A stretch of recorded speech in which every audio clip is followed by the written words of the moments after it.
জয়নিতাই পূর্ণিমার নিরামিষ রান্নাঘরে একটা আলুর রেসিপি নিয়ে হাজির হলাম। আজকে আমি আলুর মশলা ঝাল করব।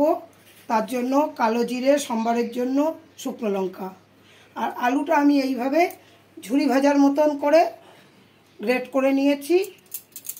তার জন্য কাঁচা লঙ্কা, টমেটো দুটো আর বড়ি ভাজা। বড়িটা মাস্ট, বড়ি ভাজা।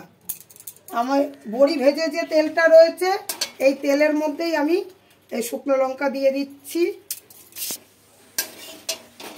এবার কালো জিরে দিলাম। এবার আমি এই আলুগুলো দিয়ে দিচ্ছি।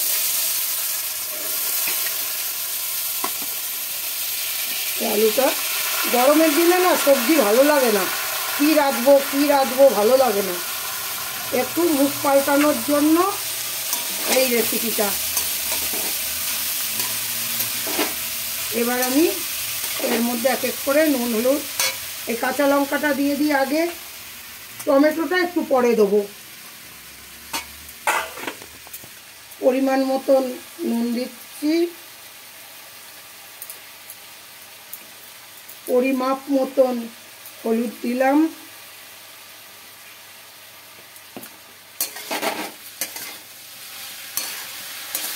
এবার এটা ঝুরি ঝুরি ভাজার মতন তো বানানো, তাড়াতাড়ি হয়ে যাবে।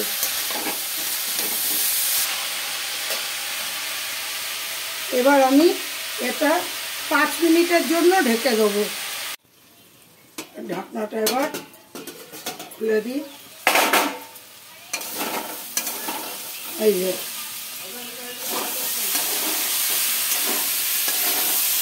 কত সুন্দর লাগছে, হয়ে এসছে যেন মনে হচ্ছে।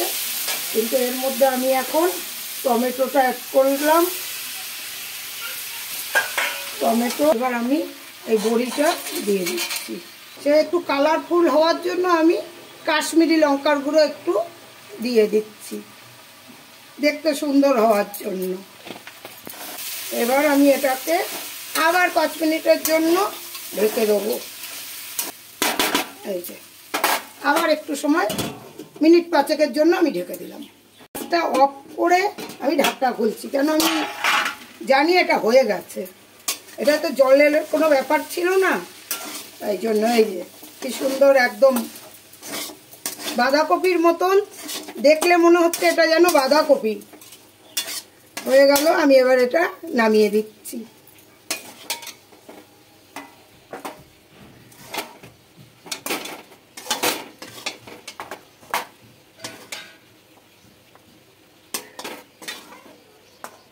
আলুর মশলা ঝাল।